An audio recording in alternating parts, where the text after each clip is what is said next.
All right. Good morning, everybody.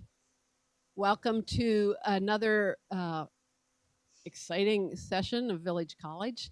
And our presenter is Susan, who loves to help us discuss poetry. So let me just ask everybody to make sure that your phones are silent. This is always a challenge, but we are big enough to do it.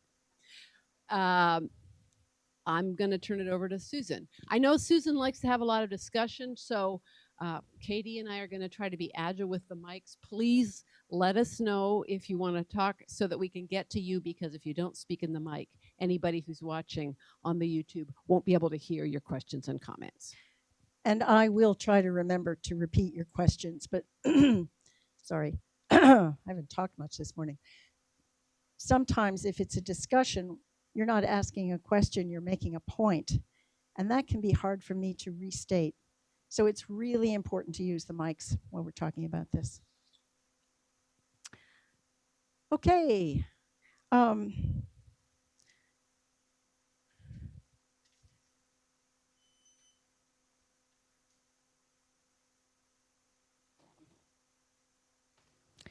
Lights off. I know that I almost forgot to say this. I don't like doing poetry up on the slides because I have to make the words, the font so big, then all the stanzas get cut up. You don't see the poem as a whole. You can't refer to, oh, but look in stanza 3, look what she does. So, with apologies to the video audience, we're going to go back and forth. So I'm going to use some PowerPoint, and I'm going to get Ed to turn the lights on, and we're going to look at the poems. And if you want to have a pencil in your teeth while you do this, get ready to write in the margins, make your comments to yourself, and we'll have a discussion about this. So I would not have done this class if it weren't for Neville.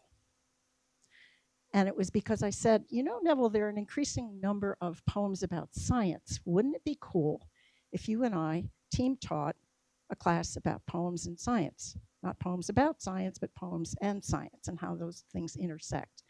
And he thought that was a pretty cool idea, and I chickened out. So during that interlude, when I was still thinking about it, he handed me this magazine. And what you can see here is that this is an issue of Physics Today where physics meets poetry. And there's an interview with a guy named Dr. Sam Illingworth. So I didn't think so much of Dr. Illingworth's poetry. And at the time I was looking at it, I was trying to find a poem about plastic, because that was what Neville was going to talk about today. So, well, I didn't call you, Hava. I should have known there'd be a resource out there. Maybe next year.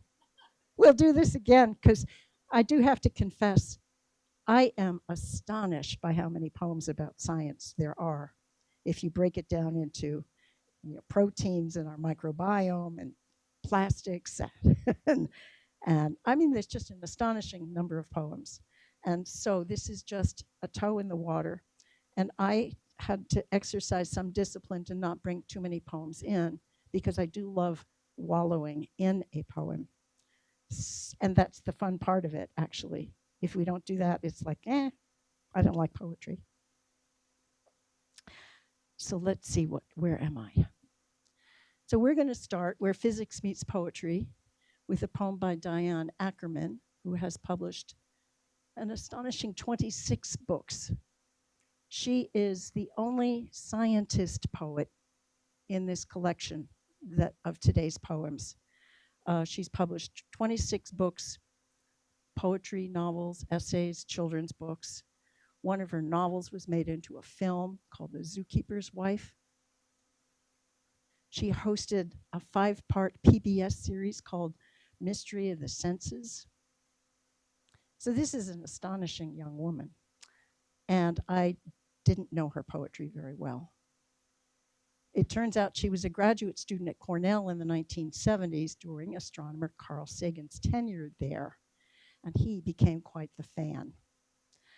And so I'm going to hesitate to turn to the next slide because I'm afraid it'll go right on. There's a videotape of Diane Ackerman reading her poem at this now annual event called The Universe in Verse. And when I started this, and it's the reason that I sort of chickened out on the whole class, was this was the only source of the poetry for me for the books, for the poems about science, was this book called The Universe in Verse, which is a collection of the poems that were created for this annual celebration. And so the poems that we're going to read today are all in here. Okay, so now I've made that clear. The editor is Maria Popova. Some of you know her work? She does something called The Marginalian. Yeah. So this is Maria Popova introducing Diane Ackerman, who will then read her poem called We Are Listening. And we've got Betty Ann Fellner here with a t-shirt that says, I listen. I hope you do too. Okay. So now, with any luck, this will go. But no. Ah, yes.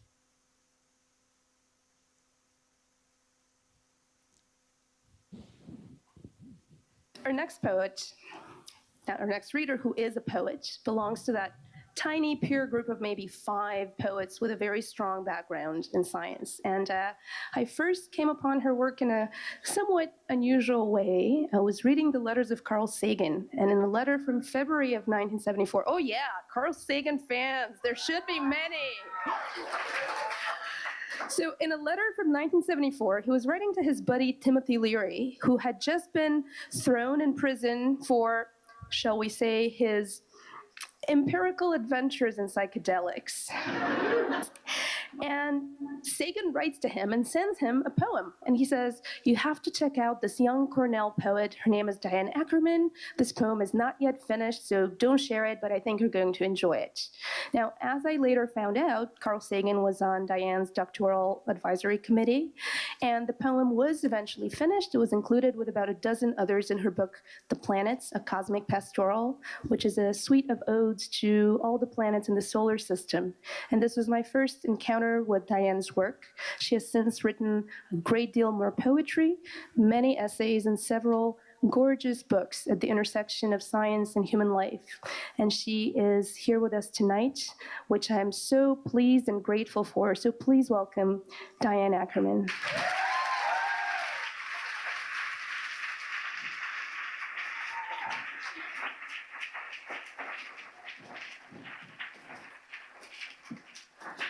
Thank you so much. I have always loved the way that science keeps throwing buckets of light into the dark corners of existence. And when I was 20, I was listening to Gustav Holst's extraordinary music, The Planets, and I was enchanted by the lyrical flights, but I was also puzzled by our need to imagine Venus as a goddess of love, or Mars as the bringer of war, just in order to find them captivating, when the physical reality of the planets was packed with rarities and picturesque landscapes and fresh metaphors. I took the universe literally as one verse, and so I decided to write a scientifically accurate book of poems about the planets. That was in 1970. It was considered very odd at the time at Cornell. One of the critics there took me aside and said, "What's a nice girl like you doing writing about amino acids?" You know? In 1970, the best NASA photo of Pluto was a tiny ball of light with an arrow pointing to it. But as Maria said, I just entered Cornell, and Carl had kindly agreed to be on my MFA and doctoral committees. God bless him for that, because he opened a lot of doors for me to be able to study the sciences. But he also was my technical advisor, and he made it possible to pore over NASA photos and maps and attend Voyager flybys. And he was someone who really believed that the universe wasn't knowable from only one vantage point, and that the sciences and the humanities both were essential and had things to teach us. I also entered the Journalist in Space project, which you may remember was canceled after the Challenger tragedy, but I desperately wanted to go into orbit and so much farther. As a child, I'd fantasized about being a part of an itinerant band of extraterrestrial poets who, well, okay, maybe not only as a child, who visited different solar systems and were reborn into each one, creating art as one sentient life form after another. This time around, I just happened to be a human on a sunny blue marble in our little local curve of space. Today, my work continues to include a lot of what people call science, I guess. I just think of it as nature. And it's my form of celebration and prayer, and very much the way that I inquire about the world. The whole adventure of being alive is an extraordinary mystery trip.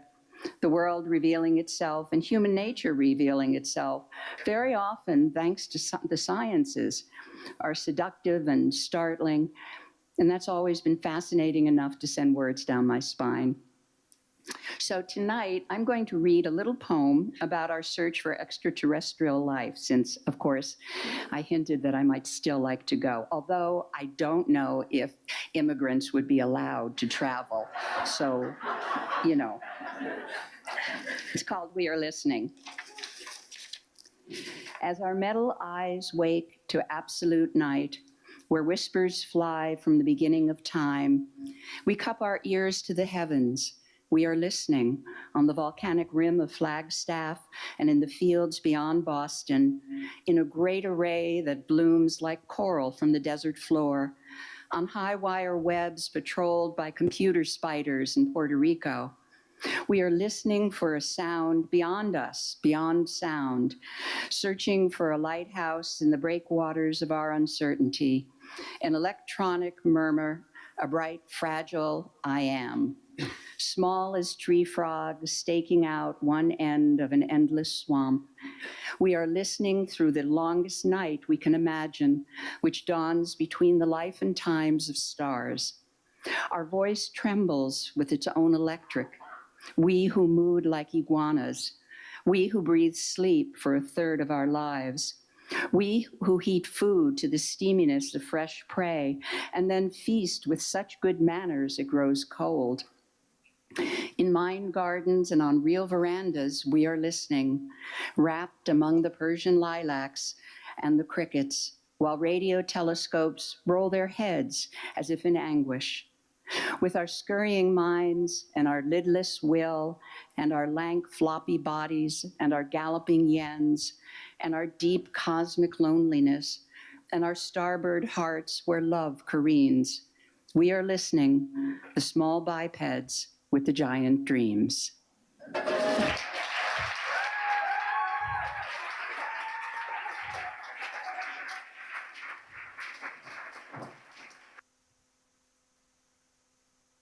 Our next poet.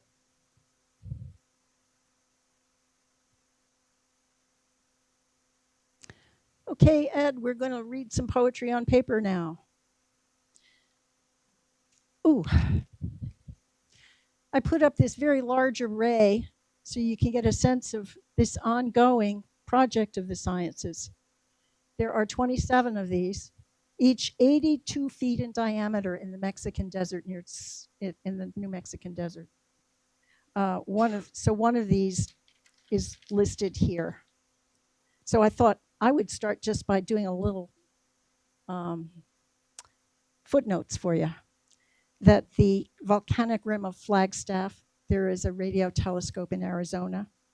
In the fields beyond Boston, there's another radio telescope in a little town in northwest Massachusetts. In a great array that blooms like coral from the desert floor. And on high wire webs patrolled by computer spiders in Puerto Rico. That's the, I don't know how to pronounce it, but it's called Arecibo, which collapsed. I don't remember the year. Sorry, I should write this stuff down. So that's after this poem was written and published, that telescope collapsed, and it is being reconstituted. And the high wire webs patrolled by computer spiders are talking about the data. There are apps that rationalize the data being transmitted. So she doesn't call them spiders. They are called computer spiders because they're scurrying around connecting things. So before we start sort of delving in, I wondered if you had any questions like that, like what's this volcanic rim of Flagstaff? It's this. And there's Eva. Wonder if do we need a third microphone? Maybe not. Yeah.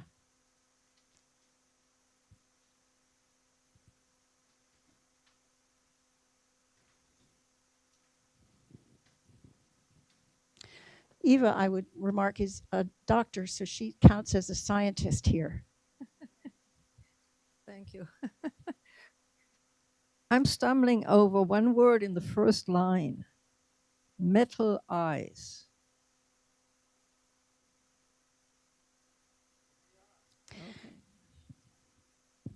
The first line, our metal eyes. Well, already we're in an interesting place, aren't we? Because the poem is called We Are Listening. So are we listening or are we looking? It's like sense data. Yeah. And what else is interesting about that first line? Metal eyes. As our metal eyes wake. Well, what about our? My eyes aren't metal. Are your eyes metal? So, what? Yeah, Dave? It's what it is up there, but she's identifying herself with these things, this data. It's the stream of data. Hold on a second. Let's let oh, great. All right, I just wanted to say, yes, they are our eyes metaphorically. If there weren't people, there wouldn't be these metal eyes looking out at the universe because we are the ones who are trying to see. It's like, these are my plastic eyes. That's right. Yes, yes.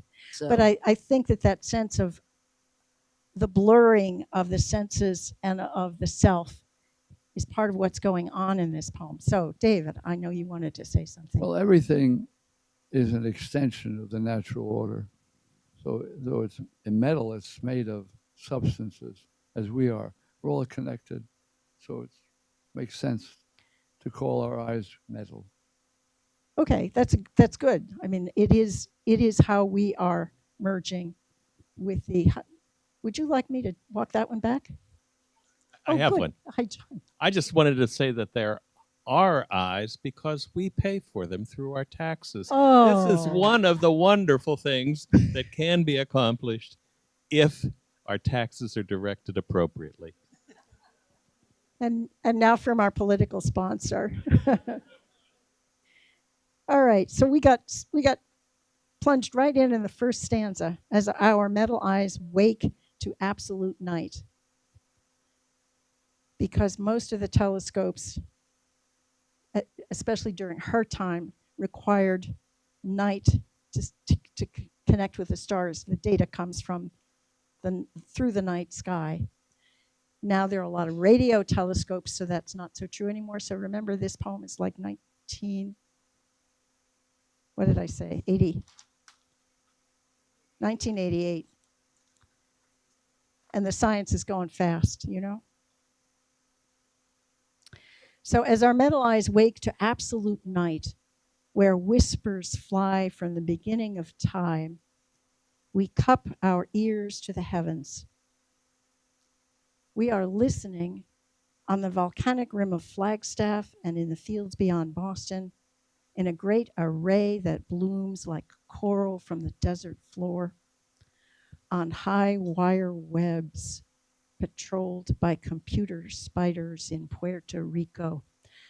The other thing that I like to do about poetry is pay attention to the music. And this is rather a remarkable poem in that respect from this scientist poet. So look at the first stanza. You've got night with that long I, that's called fly. So you've got the vowels kind of rhyming. They're not rhymes, but there's assonance between these. So you've got night, fly, time. And then you've got some, what's the other one called? Consonants. Consonants, where the not vowels are called. Consonants, yes. We cup our ears to the heavens. Volcanic rim of Flagstaff.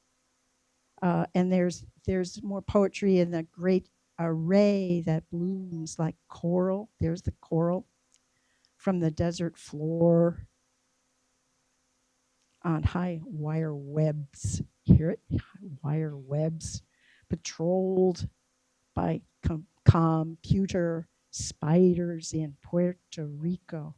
Isn't that wonderful? Where's my gardener? I just also wanted to call attention to the way in which the senses are mingled here. That is, where our metal eyes awake, we cup our ears, we are listening. Where whispers fly, can whispers fly? It's a sound, but it's flying. So she is evoking the sort of multi-sensory quality of this search. Thank you. That is perfectly said. The multi-sensory quality of this search, because we are little biological things. We are listening for a sound beyond us, beyond sound. This might be my favorite stanza coming up. Searching for a lighthouse in the breakwaters of our uncertainty, an electronic murmur, a bright, fragile I am. So would somebody tell me, why are we looking for extraterrestrial life?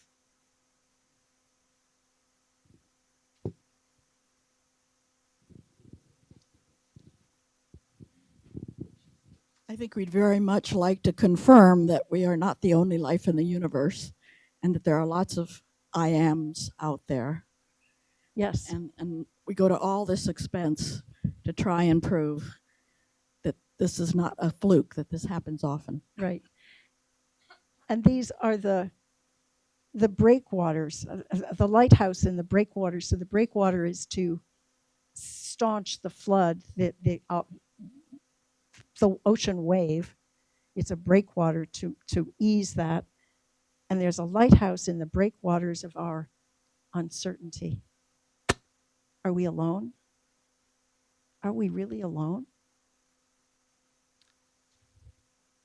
I wanted Richard. to address that question Yeah, good. because I took my son years ago to a talk by a guy who was from the Search for Extraterrestrial Intelligence, SETI. Yeah, SETI. And these people are dead serious. Oh, absolutely. And they feel that there are so many planets that there has to be life somewhere. And they spend a lot of time and energy and money searching for it. And my son, who was probably in 8th grade at the time, he was convinced that it had to be true. So I brought him to this talk. And the point that he was firmly believed was true was that with all those possibilities, there has to be life somewhere. And I forgot where I was going with that. Well, no, that's it. There's that. But what was interesting to me was the skeptical note in your initial comments. The skeptical note in your initial comments. It has to be true, you said skeptically, as if it couldn't possibly be true. And if it is true, is it going to look like the Rocky character in Project Hail Mary, like a little kind of rock with arms. Well, I don't feel compelled to believe it has to be true on the basis of logic. You know, it could be that there's no intelligent life anywhere except here on Earth. Which It doesn't bother makes me us at all. It bothered him, but it didn't bother me. it makes us something of a miracle then, doesn't it? Well, in the I am, I also get a hint of the divinity. Aha. So, yes. you know, we're sort of looking for clues about God as well. Yeah, good poem, huh? Yeah. Elaine is over here.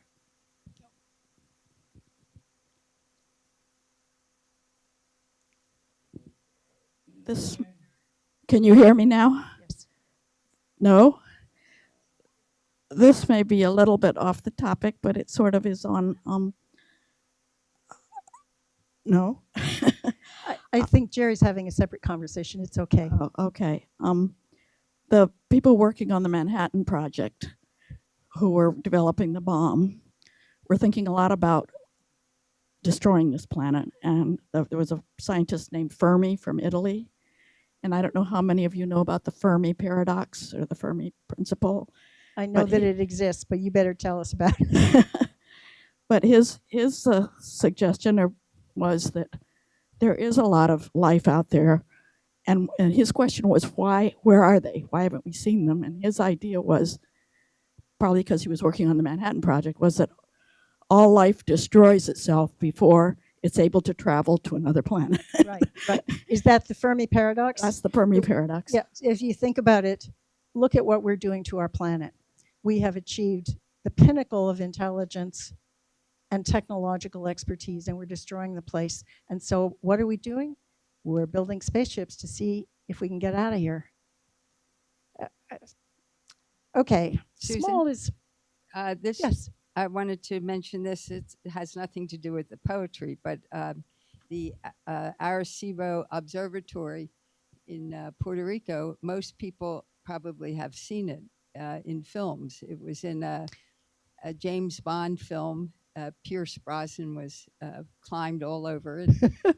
And in Contact, Jodie Foster was starred, and it was a Carl Sagan movie. Right. I actually meant when Richard was talking, I should have mentioned that Contact is a novel by the astronomer Carl Sagan about this woman. Her name is Jean. Oh, I'm sorry, Jean Tater, something like that. A real model for this obsessive woman spending her entire adult life listening for extraterrestrial. There must be a sound coming in that we can interpret as extraterrestrial life. Yeah. So thank you for that. I want to go on because I love small as tree frogs staking out one end of an endless swamp. That's quite a characterization for us, isn't it? Small as tree frogs staking out one end of an endless swamp. We are listening through the longest night we imagine, which dawns. The night dawns between the life and times of stars. So what Hava was saying about that sort of multi-sensory thing, that kind of blending of everything, it's very unusual to have a night dawning. So that prepares us for the second section. Our voice trembles with its own electric. Its own electric? So she's using an adjective here as a noun. And it really bothered me. We who mood like iguanas. Well, I know, iguanas change color to match. But to say mood, we who mood like iguanas, a mood is a noun. You can't use a noun like an adjective. Well, okay. You sure you can? What? And everything is like one big mess. We who breathe sleep for a third of our lives. I'm not sure I understand this next one. We who heat food to the steaminess of fresh prey and then feast with such good manners it grows cold. Could you, why? It's just like, because we cook our food till it's the temperature that would have been. Yeah, I mean, it really struck me when The we were cook. reading the line, since I like to cook. Yeah, exactly. So here we're supposed to serve things piping hot. Never thought of it before as the steaminess of fresh prey, but that really does bring it in. And then we are supposed to eat slowly and decorously, or decorously, however you pronounce it. And then by the time we're done, I know often even by the time I'm done serving something, it's getting cold. Yeah, So exactly. So it's one contradiction after another, using nouns as verbs and adjectives as nouns. The whole thing just keeps glomming. Here's my nice scientific word. It's creative. So on to the next stanza. In mind gardens, those are the ones that we create, and on real verandas, we are listening. And then she switches into our natural world, wrapped among the Persian lilacs and the crickets, while radio telescopes roll their heads as if in anguish. Isn't this wonderful? You just have to picture them searching, and they can't, nothing's coming through. But here we are with the lilacs and the crickets on our porch, having a nice summer evening. With our scurrying minds, the description of us is just great. With our scurrying minds, which is just what I'm doing, and our lidless will. What's a lidless will? Boundless. Can't keep a lid on that will. Oh, and you keep your eye. Oh, that's great. Good. We've collective poetry reading is wonderful. And our lank, floppy bodies, and our galloping yens, and our deep cosmic loneliness, and our starboard hearts where love careens. Well, what would you have if you had a port heart? What's a starboard heart, for heaven's sake? Starboard. Okay. Is that where starboard comes from? It's to the right. Port is the left, but does starboard come from stars? I don't know. I should have looked that word up. What's the etymology of starboard?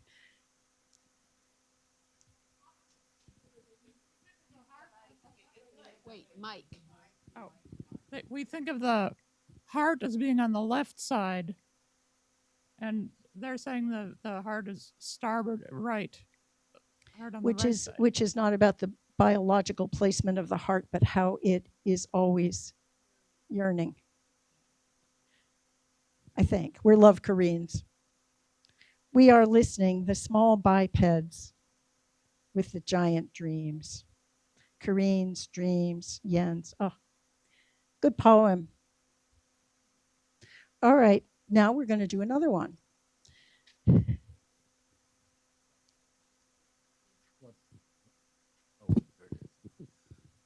Jerry reminded me of a poem which is maybe relates to this. Briefly, a man, a child, a small child, maybe a girl, maybe a boy, runs up to him and with a piece of black paper and says, "Look, I've found a piece of night. I found a piece of night." I'm going to repeat that because I'm not sure that a small child ran up to the author of this poem with a piece of black paper and said, "Look, I found a piece of night," which is to talk about the essential poetry in all of us. Yeah. All right. What is the singularity?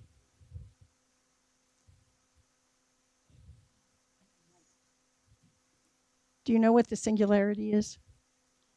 It's I think of it as the Big Bang. I'm not a scientist, and it's part of the reason I said to Neville that I couldn't do this. It is unimaginable to me. And it is unimaginable to the poet that we're going to read. She had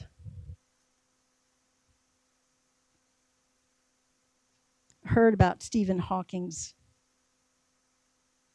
theory about the universe, the expanding universe. Stephen Hawking envisioned the universe like a vast shuttlecock-shaped 13.8 billion-year-old universe. All that is. And you can see from the metaphor that's a problem because there's stuff out here that isn't. It's not a shuttlecock because that doesn't capture the sense that everything is inside it. It's the same problem with the universe is an expanding balloon. But wait, the space has got to be inside the balloon. It's everything that is inside, and it all started in a little tiny dot there. Oh, really? I think there's a better chance of extraterrestrial life than me understanding that. That's incredible. Really? It's not just incredible, it's unimaginable, but we try. So this is a poet who is trying. This is quite a famous poem now. It's called The Singularity, and it was written in 2018, shortly after the death of Stephen Hawking, to whom the poem is dedicated.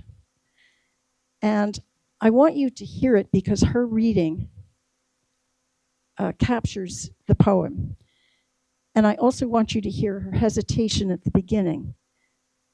She is a poet who works on her poetry a lot and revises it a lot. And this is something she jotted down as a result of Maria Popova's invitation to read a poem at the Universe in Verse annual fete of storytellers, musicians, and poets. And she says something like, I don't know. Because Maria had responded to her suggestion that Marie Howe might read. Marie Howe had said, I'm going to read some Walt Whitman. And here's a little thing I've just jotted. It needs a lot of work. And Maria said, read that. Now, if I could find one that would work in PowerPoint, I would just give you the audio. The only one that I can find has this quite charming animation with it, which will entertain you, but sort of keep you from paying attention to the poem. But anyway, that's the best I can do. And we're going to watch a video if I can make it run, which I think I can.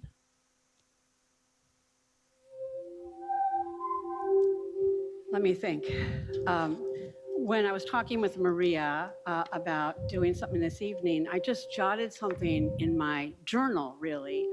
And I told her I wanted to read Walt Whitman, and but I just sort of sent this thing too. And she said, oh, read that, read that. And I said, I don't know. Usually I wait about 10 years before I read anything out loud. And this has been about a week. Anyway, I don't know anything about science. I've tried to read these books. My daughter, however, loves physics. I don't understand that. But I was trying to get her to explain to me what the singularity is. And I was reading Hawkins, of course, and then I was trying to read Astrophysics for People in a Hurry by Neil deGrasse Tyson. I said to her a few weeks ago, I don't believe in the Big Bang. And she said, you don't? I said, no, it's impossible. Who here really believes that we were all, everything that ever is, was once a singularity so dense, it was one thing before it blew up? Raise your hands. Okay? See, just like not that many over there.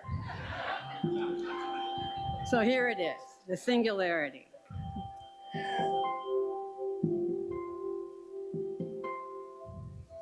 Do you sometimes want to wake up to the singularity we once were. So compact, nobody needed a bed, or food, or money. Nobody hiding in the school bathroom, or home alone, pulling open the drawer where the pills are kept. For every atom belonging to me as good belongs to you. Remember?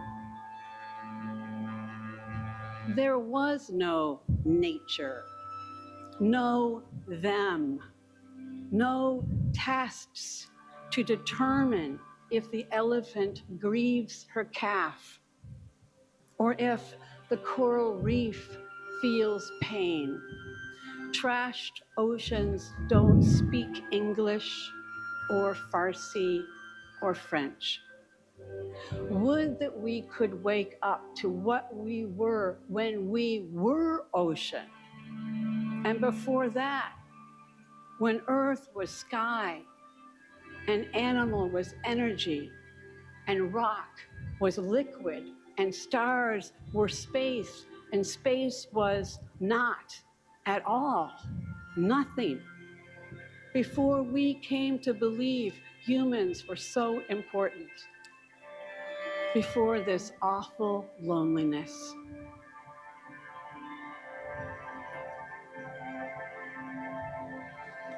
Can molecules remember it?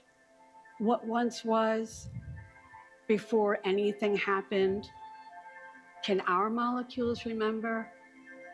No I, no we, no one, no was, no verb, no noun yet, but only a tiny, tiny, tiny, tiny dot brimming with is,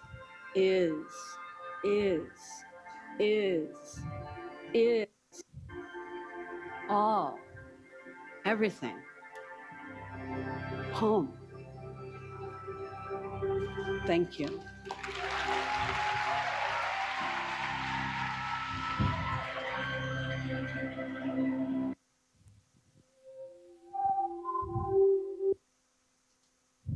Okay, we're going to turn the lights on.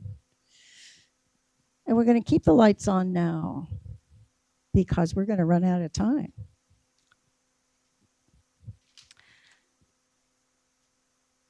It's sort of the same, I mean, it is the same topic, isn't it? It's like our loneliness, our human loneliness. Such a different poem.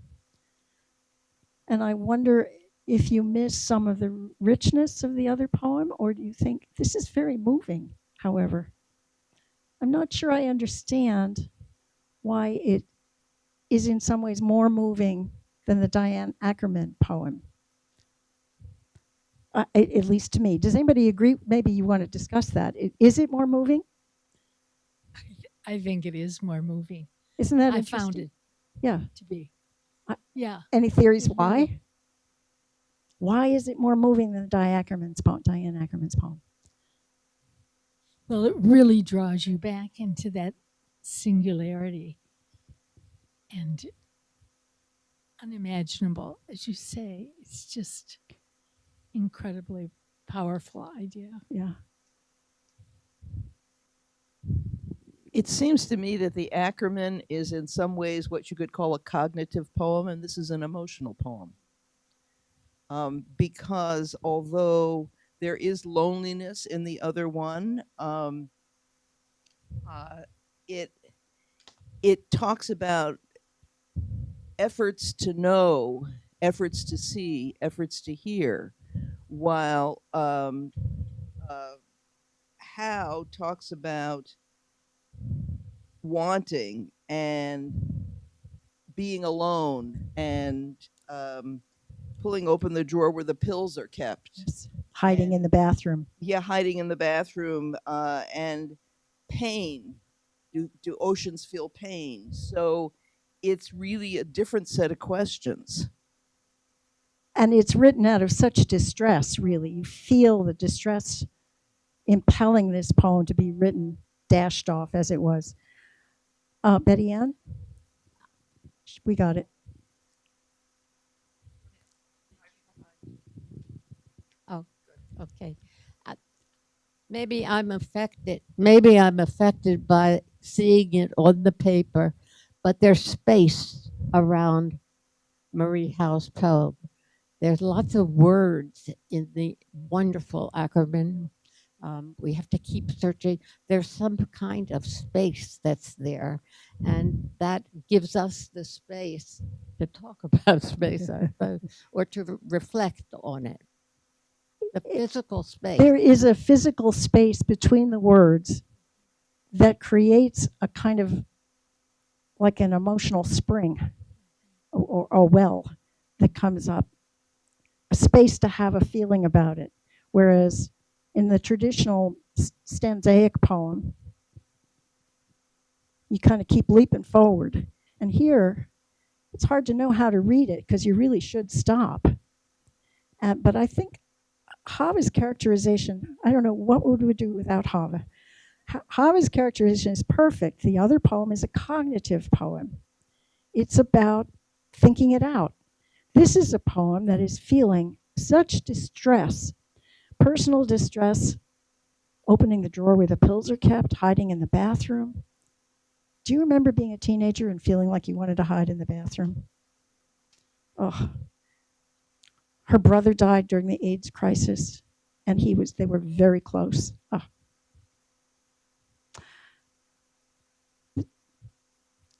And then she wanted to read the Whitman. The first poem in Whitman's Song of Myself has for every atom belonging to me is good belongs to you. And so you have that excuse, the invitation to feel cosmically one. And that sense of the atom goes all the way back to what, Lucretius or somebody like that. It's not the atoms that we're supposed to imagine.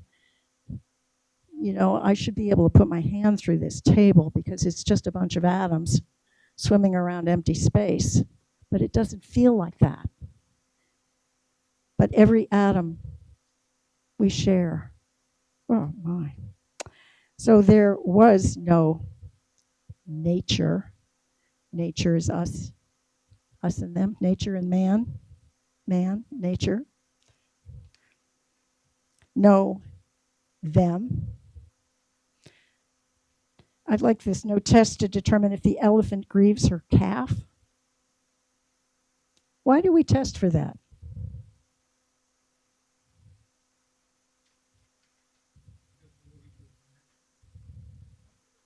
What happened to the, oh, okay. Because we're looking for a connection between the elephant and ourselves. Exactly. So it used to be that we never considered this. Something has changed in the mid 20th century. There was something big happened here. And everything since then has been about that. Do they feel pain? Oh, what about the lobster? Does the lobster feel pain as we drop it into the boiling water? Oh my goodness. Or if the coral reef feels pain. So now we're taking it into a whole different dimension of what is this? What is the universe like? Trashed oceans don't speak English or Farsi or French. And then I like this stanza. Would that we could wake up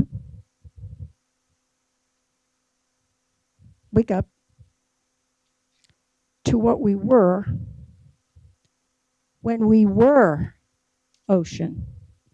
That's before we even got multicellular life in the water there. And before that, to when sky was earth, and there were no animals. Animals were energy, and rock was liquid, and stars were space, and space was not at all nothing. Before we came to believe humans were so important, before this awful loneliness. God, it is so moving right there. And then the question, if we can't recall it, which I don't think we can our molecules record it? Every atom as good belongs to me as you. Can molecules recall it? What once was before anything happened? And then that sort of closing, no I, no we, no one, no was, no verb, no noun, only a tiny dot brimming with is. And then she just, it's the one place where the printed poem is a little different from how she read it, because she read more ises than are in the text. And it just feels like a claim that is distressing, to want to just obliterate everything that we are and become part of this cosmic whole. Home. Do you feel an emotional tension? Yeah.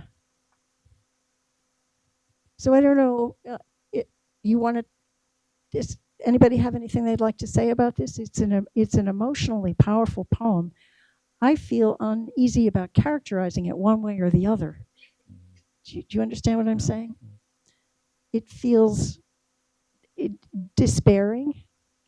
At the same time, it feels deeply engaged with the universe. I'd like to comment on this. Behind both poems is a search for meaning, of course, and there's meaning. Say there's nothing there beyond what has happened, or is there meaning before something happened? Is the universe benign in our favor, or is it benighted against us? And these are the two poles that go back and forth. And of course, if there's nothing behind it, then despair. If there's something behind it, then there's some value in the process. Okay, we're just going to hold on a second because there's, yeah. I feel touched by it.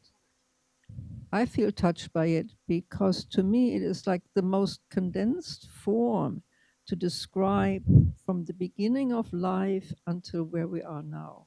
I mean, it's incredibly condensed in this one poem. I'm going to repeat that because I'm not sure everybody could hear it. It's that Eva finds it very moving because it's so condensed. I missed part of it. I'm missing the whole in its entirety. The sense that it imparts meaning to us. Yeah, okay. And I just wanted to contrast these deep questions that are separated and talk about the form of the poem that are separated, and then the very repetitious thing, when sky was earth, when animal was energy, rock was liquid, that has a marching rhythm that suddenly at all nothing stops. And the same thing happens about 3 times, ending with that is. I just think that adds to the emotionality of the poem. Oh, that's nice. I like that. That there are, unlike the Diane Ackerman poems with its very strong verbs, this is all is and was. You don't, that's not good writing. Remember that? So don't use strong verbs. No adverbs. Strong verbs. So it's all was. And then I was just going to say what was breaking my heart about this poem was the possibilities. That we started as this small thing, and there were such possibilities. And look what she lists: our loneliness, our hiding, our ruining the planet. It could have been so different, and that's just what breaks my heart.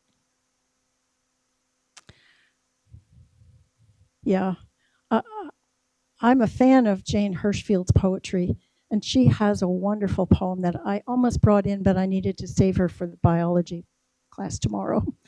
Where she talks about that, and it's just none of this had to happen, including the little dot. I mean,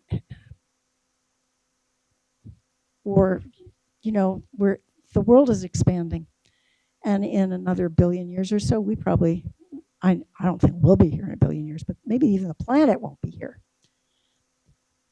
And so there's a sense of this, none of this had to happen.